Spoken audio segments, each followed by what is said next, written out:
Hello and welcome to Building the Premier Accounting Firm. This is for individuals interested in having a successful accounting, bookkeeping, and tax business.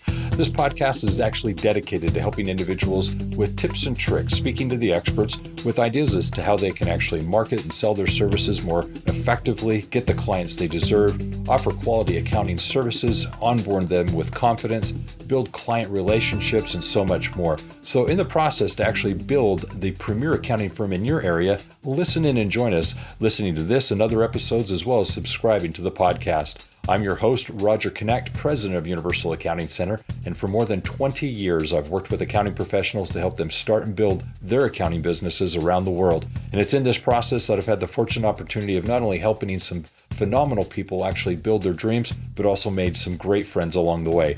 I'm excited to actually have today as a guest, Mark Lloydbottom. Mark happens to be an acknowledged futurist who specializes in management planning, strategy, and profit improvement for accounting firms. His programs and consulting are based on over 30 years' experience as a practitioner and consultant.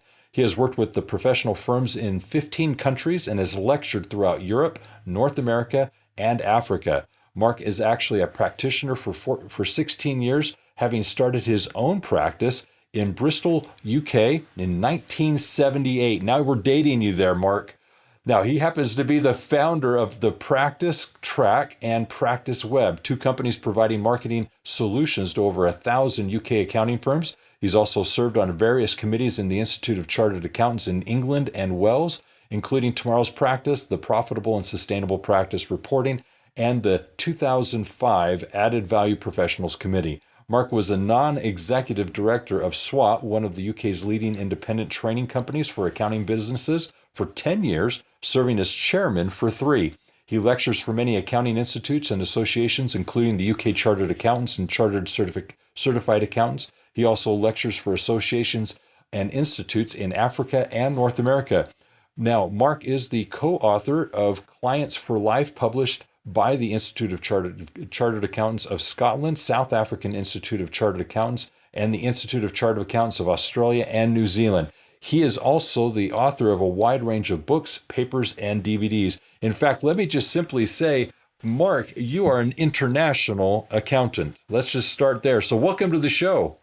Oh, Roger, thank you so much. Do you know, just listening to that, sometimes at the age I've got to, I think, was that really me?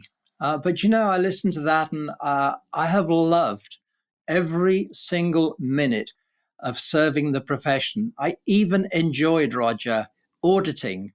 I love preparing accounts, but as my career has evolved and developed, it has always been about looking after the accountancy profession. And my strapline, Roger, is I refuse to leave this profession the way I found it. And do you know, those who serve in this profession are wonderful people, servants of the local community, the population of the country. And I know that a lot of things are said about accountants being dull and boring. And there are some of us in every walk of life, Roger.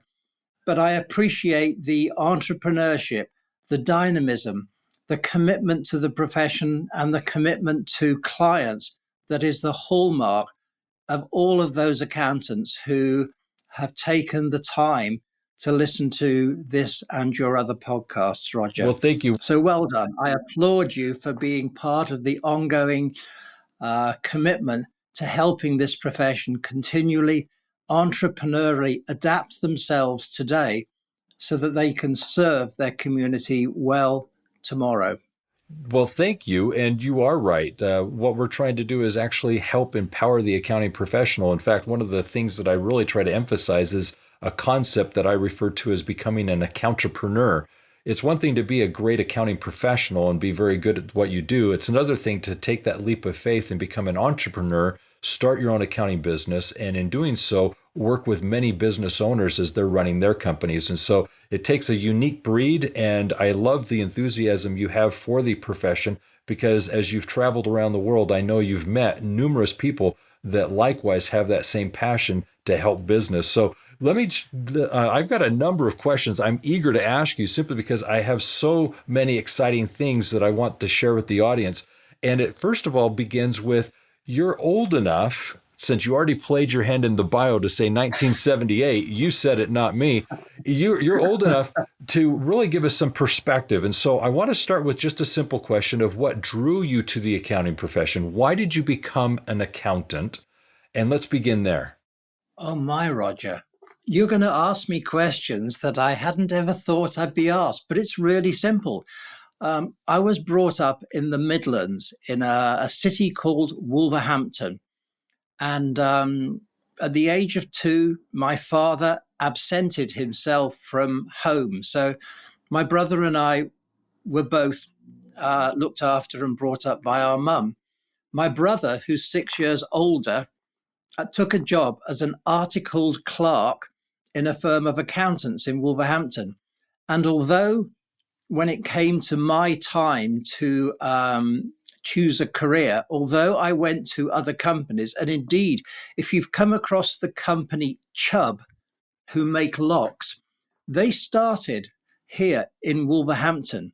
And I went there to get a job as a cost and management accountant. Okay. But I was never given the job.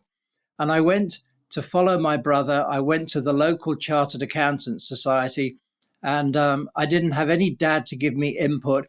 I was only sort of very young. And so I thought, well, my brother's doing it, I can do it.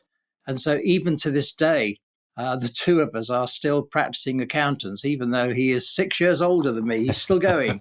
So that's how I just followed in my brother's footsteps, Roger. Well, I think a lot of people listening can identify with that. For some, it's basically a father figure, it's an aunt, an uncle, it's a family member that is an accounting professional. They were raised up seeing it, saw it as a good profession, saw that their family members were successful and happy. So it just became something that they naturally just kind of took on and maybe evolved into. So I think that that's a very common thing. So I appreciate you sharing that perspective. Now, so the next thing is, in the years that you've been in the accounting profession, you have seen many changes.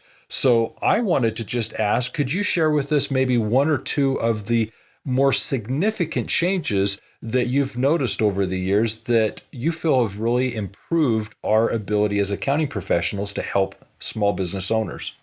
Oh, well, that's an interesting question because you put in there what has helped us improve the service we give. And I was all ready to tell you that we had things like inflation accounting, and that was of no use to anybody. Do you know, this profession, even today, Roger, the average firm, 95% of their hours are all relating to what we call compliance work.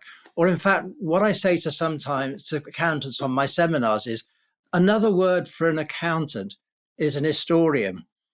And consultants worldwide have been saying for 5, 10, 15, 20 or more years that we need to spend and devote more time to business advisory services.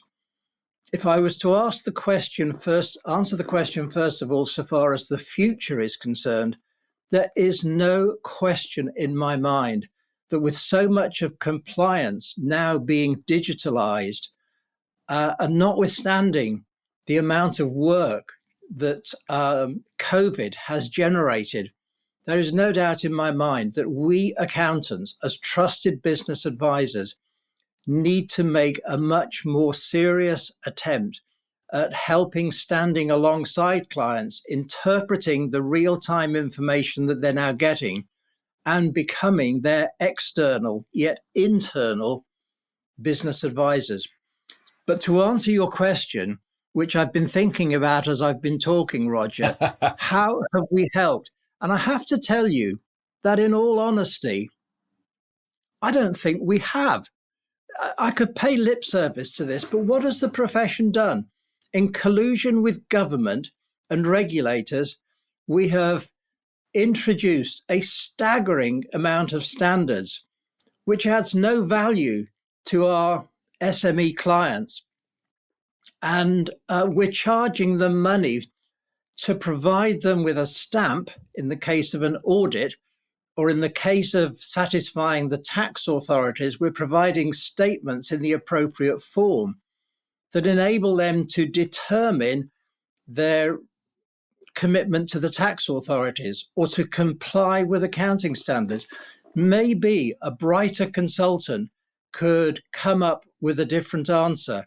But deep, deep down, Roger, if we examine ourselves as a profession, I don't think we've maximized the opportunity as we could have done. And I hope and pray that with the tipping point that COVID has given us, with the tipping point that technology is giving us as it advances into the range of compliance service solutions, I just hope that we can take hold of the opportunity we have to mold this professional relationship with our clients so that we can stand alongside them face to face, eyeball to eyeball, kneecap to kneecap, and be the advisor and confidant that I believe businesses really need in this noisy, busy, troubled world, Roger, in which we're all seeking to serve one another in our communities. So I wish I could give you a better answer and come up with, even if you'd given me a week to prepare, Roger,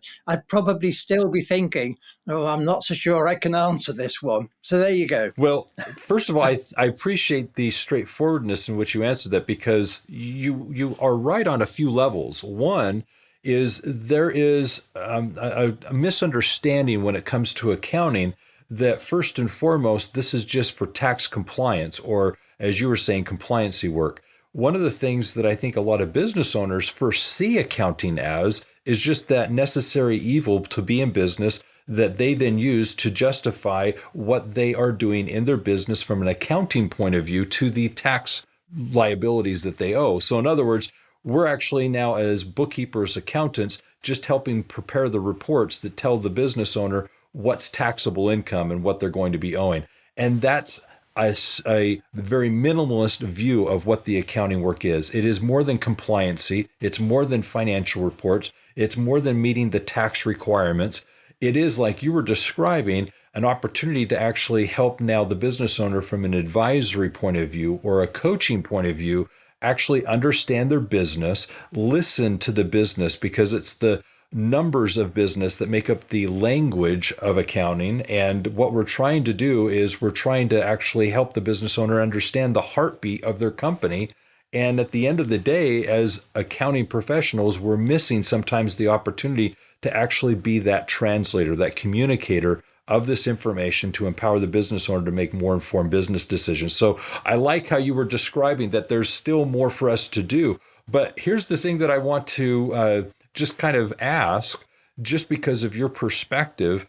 You've seen things such as computers come into the accounting profession, where early in the 1980s, computers were very expensive, and obviously they've come to the point now where they're very commonplace. We now walk with them in our hands. The second thing is software. You've definitely seen software come into play to where now there's software programs that are used to really simplify the recording of transactions and prepare the financial reports.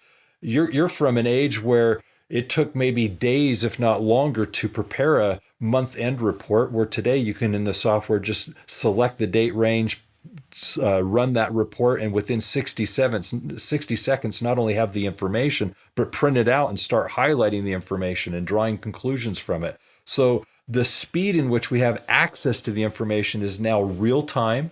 We're able to do much more effective budgeting and forecasting. So we have a lot more available to us.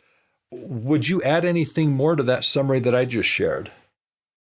Well, let me go back one stage, Roger, and let me be radical and just say to you that I perceive there is one massive stumbling block that holds everybody back from the accountant putting on their blue shirt with the red S on it and being Superman or Superwoman to their clients. And I'll be honest with you, this problem has been with the profession for decades. And if I say what the problem is and then just explain it, it's simply the word lockup. You see, Roger, the average firm in America, in Australia, in Asia, in Africa. The average firm typically has lockup in excess of 25%.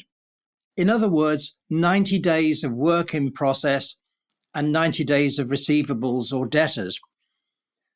And that is because, truthfully, we have not got billing opportunities or clients that are so keen to pay us simply because our work is historical. And so when a job is being finished, Roger, you have the maximum peak of work in process. And so the motivation for the partner to lure the client into another $2, $3, $4,000 worth of work is limited because the partner just wants to finish the job, get the bill out, and get the monies in and get on to the next job.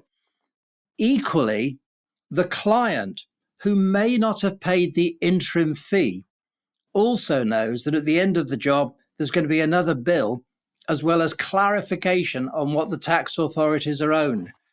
And so if we can deliver a timely service, then a timely service demands timely payment. And so with all of my clients, they don't all take my advice, but we recommend the direct debit, or if you're in Africa, you'll call this thing the debit order, so that we can follow other companies, whether it's a utility company, whether it's a mobile phone or a cell phone company, so that we do not end up forever having the client owing us money. And I think that is the first stage to removing the barrier to clients feeling that it's okay to invest. And I use the word carefully because when they are buying solutions to problems or business advisory, they're investing in our expertise to help them make better decisions today and tomorrow. Whereas the historical work doesn't have the value because now, Roger, the technology produces that information, give or take 10%. So we're not giving the client unknown information. And there is always value in unknown information. And that's the world that we have to step into. It's the opportunity we have to forge a closer relationship. Roger, based on my surveys with a number of institutes, do you know that the average time a practitioner spends face to face with the client in a 12-month period is between 60 and 75 minutes? Break that down. And the first 5 minutes is social interaction. How are you? How's the business? The last 5 minutes is how are you? Where are you going to be going on holiday this year? And in the middle, they're dealing with the reason for the meeting, which is compliance. And then maybe we pepper into that conversation. Do you have any problems and what have you? And what we need to learn to do is to approach our clients in a slightly different way so that we might use that compliance meeting, Roger, to identify some of the issues and the problems and challenges that they face, and then set up a separate meeting where we can address those issues, concerns, and problems. And that's the first easy step to being of more value to the client so that they connect with us. And so when they're with their friends, they're telling their clients what a great accountant they've got. It's so hard for clients to love the accountant when the client does two things. They send a bill for the work, and at the same time, they say, and here's the tax you've got to pay. Yes, we're great people. We have great personalities, most of us, and we have deep passion and concern for them. But let's give them something tangible. And Roger, forgive me, I'm over 60, so I'm not quite sure what question I was supposed to be answering, but I think it was to do with technology. Well, let me if you think I'm going to summarize what I heard you say, and let me put a little bit of a spin on it. Okay. The first thing I heard was definitely a pricing and value related point. It's to make sure that when we're servicing our clients, that not only are they paying for quality services, but we're giving them the value they deserve. And I would assume that that goes back to the old analogy or adage of you need to underpromise and overdeliver. The second thing that I think you brought up is the relationships we have with our clients needs to involve more interaction. And so I've always been a proponent that you need to be meeting with your client on a monthly basis to review the previous month's reports. And it's more than just the compliancy, as you were explaining. It's then helping them understand, therefore what? That's the statement. Therefore what? Here's the information. This is what's going on in the business with all the financials. Therefore what? So if we're able to come prepared to the meetings, having now looked over the data, helped actually draw some attention to things that we feel they need to be paying attention to, ask questions about things that are going on in the business to make sure that they're getting some different perspective, then we're doing more than most other accounting professionals, and therefore we're improving the relationships we have with our clients, and that will just naturally result in more referrals. So I think that's just kind of a quick summary of what I heard you explaining that we need to be doing a better job at as accounting professionals. So here's my next question for you. And I'll try and keep it simple. You've definitely worked with a lot of international type accounting firms. Do you see anything unique about Africa? A lot of times when I'm speaking with people, in fact, even a division of our company, it's Universal Accounting International, is involved a little bit with Africa. What is unique in your mind when it comes to Africa as an emerging economy with all the 52 countries that are there? What's your thoughts regarding Africa as a continent? Wow. If I talk to you, I work in about 12 countries, including countries like obviously South Africa, Namibia, Uganda, Liberia, Rwanda, and Kenya, and there's a few others as well. And what I would say is this: first of all, they are following international standards, but generally, for historical reasons, Roger, if you take South Africa, 95% of the population of South Africa is black and 5% white. When I work in my clients and I work with all of the global brands over there, probably 95, no, probably 80% of the people in the organization are white. And there are challenges there with the education system. So if you take, for example, the last 12 months, when I've been talking to my South African clients, generally, typically, they find themselves in a much worse situation because they had only 2.5 months, Roger, working at home. And then the government and everybody realized that economically they could not afford the ongoing payments for people who weren't working. So after 2.5 months, they all went back to work, subject to the usual conditions. During that time, when they were off work, the quality of work was reported to me as being very, very much poorer than it was. And it was almost impossible for them to manage staff. Today, Roger, with the 10 or so clients that I have in that country, many of them still have not caught up with last year's work. So if I take some of the global brands where they are primarily auditing, we have reports of partners and managers. They have been on the computer from 7 in the morning till 7 in the evening. Some of them report feeling like zombies going from one day to the next. That's not what I have found with my UK and other European clients, and even some of those firms I'm in touch with in North America. I haven't heard those issues generally, whereas I have heard them generally coming from South Africa and a couple of other of the African countries where I have clients. So they're in a tough situation. The vaccine rollout, South Africa, a country of 55 million, I think, they've had 200,000 vaccinated. And I can remember, Roger, 6 weeks ago, 1 million vaccines arriving. So they're not in a good situation. They have issues with corruption. They have issues with the tax authorities. Perhaps some report to me that they are totally inefficient. So you're with me that the challenge, the standards they are looking up to are as high as they are in Western countries, in North America and in Asia. But the working conditions and the staff are possibly not up to the standards that we have elsewhere. Roger, it is a challenge for them. As a result of that, their billings have fallen, their cash flow has become very tight. Whereas if you come with me to Europe, you'll find strangely, Roger, that on average turnover, if I can take the UK specifically, the firms that I work with report turnover reductions of somewhere between 7 to 10% in 2020.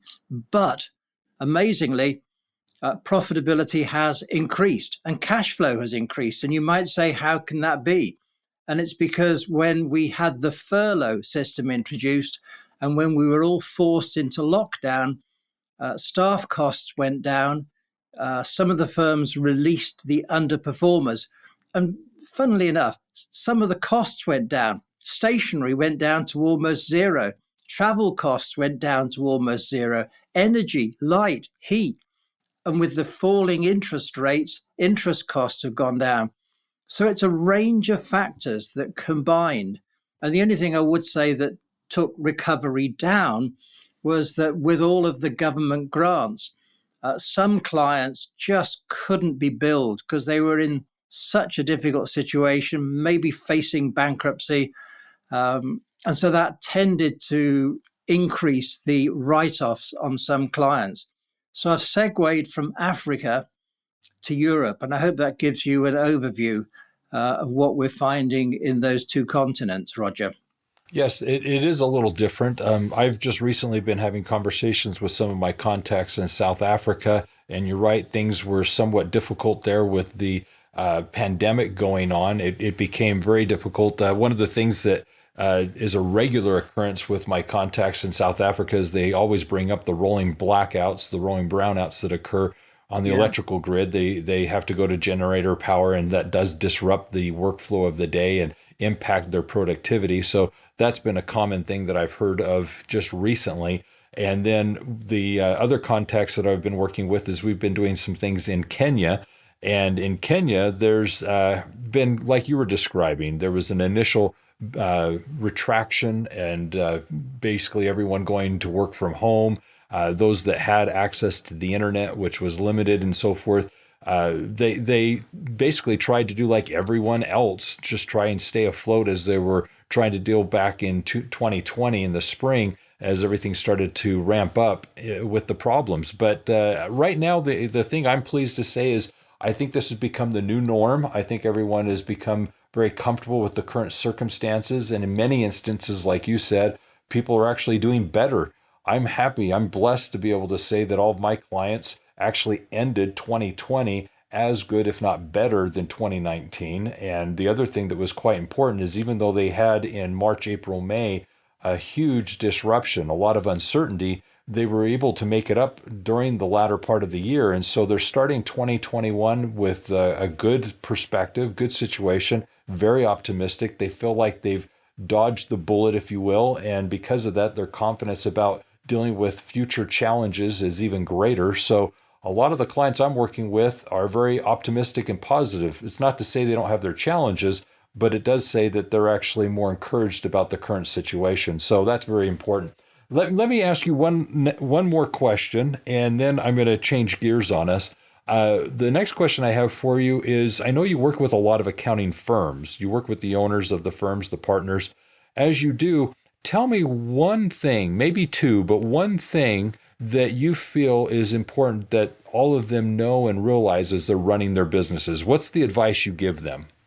Okay, here's what I want to say. And I believe this would be, if I'd have thought about it, the number one. So it's coming off the top of my head, but I'm passionate and I'll just explain it. Typically, the average partner is charging, in terms of time, somewhere in the region of 700 to 1,500 hours.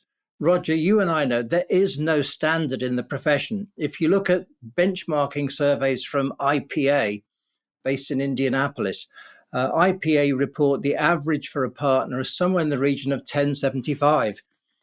Now, I go one stage further because what I say is there are three types of time, and I'll give them to you in order of least importance.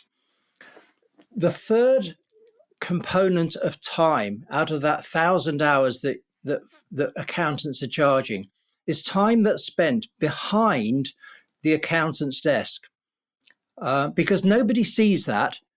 And if that time can be delegated, then it frees time up for the next two. So the third time driver is time behind the desk, time in your own office. It's the sort of time that most accountants feel comfortable with. But the second most important time quality is the time that you spend with staff, briefing them, giving them feedback, encouraging them. So the second time is staff time. The most important component of that time, that 1075 or whatever an accountant is charging, without any shadow of doubt, is time that you spend face to face with the client.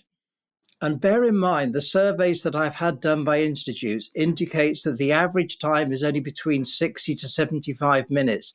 It is that time where you can bring into the arena of client service the empathy, the input, the counsel, the advice, the direction, the suggestions that will help your client, help the client make better decisions. Time where you can reassure the client, because sometimes clients have very few people they can turn to, and the accountant is an accountability individual, an accounting buddy. So what I would say is that try and calculate how many meetings you could have with your client base. And Roger, some clients, you're right, will want to see you every month. Others perhaps maybe once every 3 months or once every 4 months. Definitely, we should see every client before the year end and after the year end. Let's plan to be visible. And the reason why I'm going to give the advice, Roger, is simply this. You could be an accountant for 40, 45 years. And if at the end of that time you look back and say, okay, I've made a good living, I've got a good retirement pot, but how much of a difference have I made? And it's in the personal one-on-one meetings, Roger, where we can make a difference, not just talking about compliance, but having learned about how to manage a successful business, having invested in our own ability to give business advice, passing it on, translating it into the client's circumstances. And that's my answer, because when you get to the end of your career as an accountant, you can look back on a time where you have created a positive influence, inspired people, encouraged people, and held people by the hand where necessary through the challenges of business growth and business difficulties. So that's my answer, Roger. I like it. I like it. So let me just kind of put a few things into perspective. When you were talking about the 1,000 to 1,300 hours, I believe that was in reference to the 20-hour work week, the 20-hour 2,080 hours a year that you're working, I should say. And with regards to that, it's a good understanding of that time, how much is actually billable. And so if you're realizing, okay, from a time management perspective, where are you spending your time? That's an important thing to realize, and it's a great discussion. I have it with many of my clients, which is simply time management. What are you doing that is productive, billable time? What are you doing to work on your business? What are you doing to actually manage the culture or the morale of the employees that you have? Those are some very good things that need attention, and you brought each of those up, and I appreciate it. So I'm going to do a quick summary of the conversation that we've had here today. And with regards to the summary, I'm also going to make mention of our sponsor. I definitely want to point that in there. And then lastly, I'm going to come back to you, Mark, and see if you have a final thought that you'd like to share with us. So think of something that you'd like to leave as a parting theme. So really, as a summary, one of the things that I think is important to realize is that accounting has evolved over these number of years. And the thing that Mark, I think, emphasized well is there's still potential, still need for us as accounting professionals to do more with our clients, especially from a coaching and advisory perspective. We need to be doing a much better job getting beyond just the compliance work that we're providing and the tax compliance that we're involved in to actually now work more with our clients from a business coaching point of view.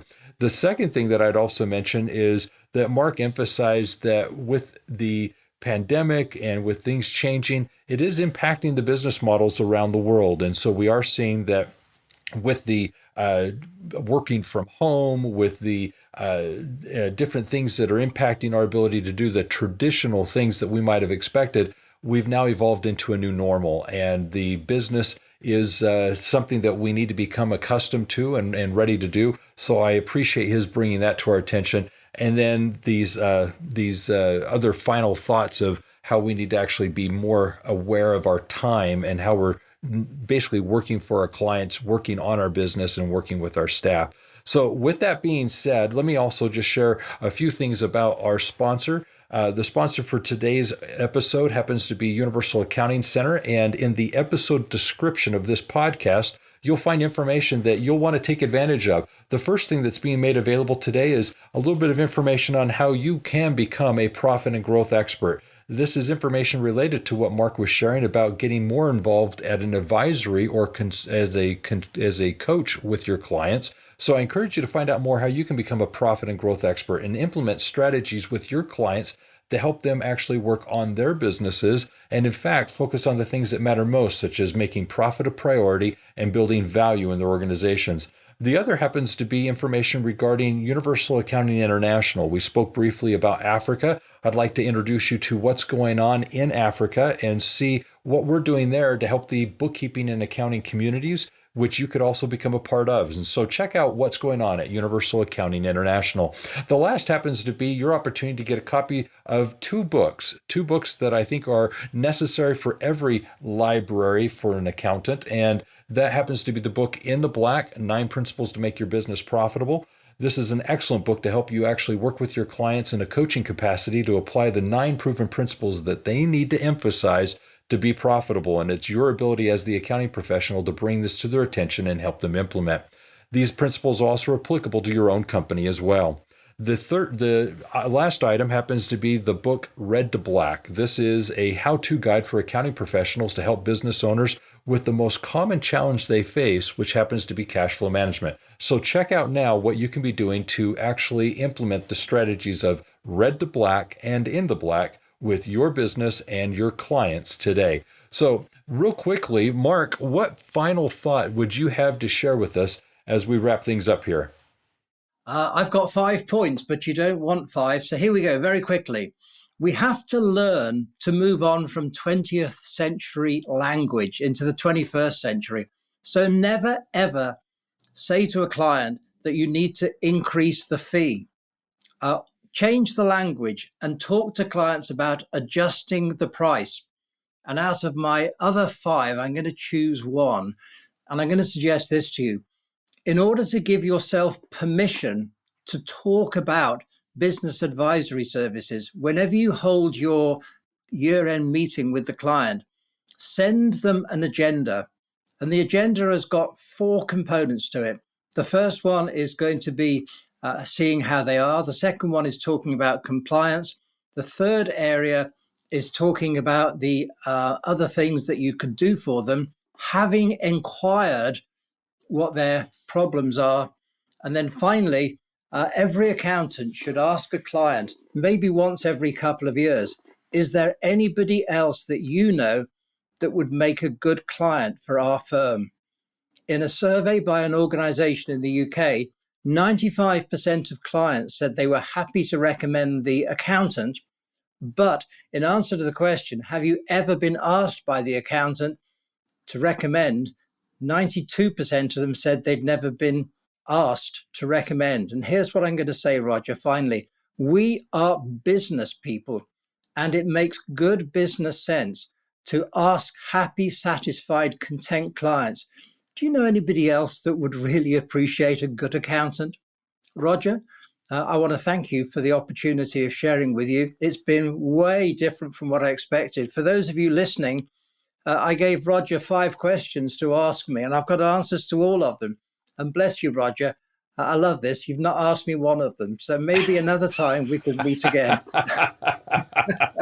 Yes, you are right. I did ask if there were anything that you'd like for us to discuss, and it appears that we've skimmed over a few of them. But yes, I did not ask them directly, so you're perfectly fine. The one thing I would add to what you just shared, though, is this is a people business, and we do work quite a bit with the referrals we receive. And one of the things that I think we don't do a good enough job of doing is asking for those referrals.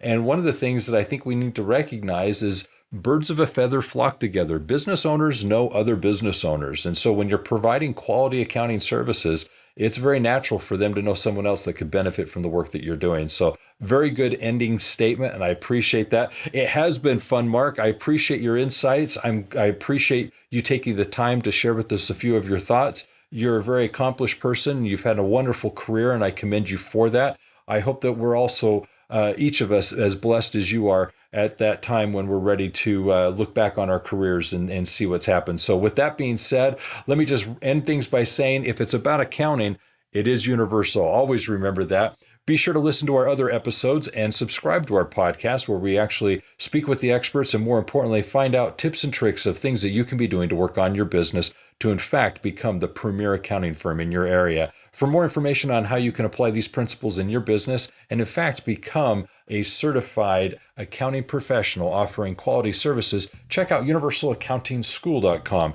There you'll actually find things that you can be doing to offer additional services, charge more for your services, grow your business, and so much more. It's where the training, certification, coaching, and support exists to help you be in business for yourself, but not by yourself. And then lastly, feel free to give us a phone call. You can reach us at 801-265-3777. Take care, have a great day, and always be safe out there.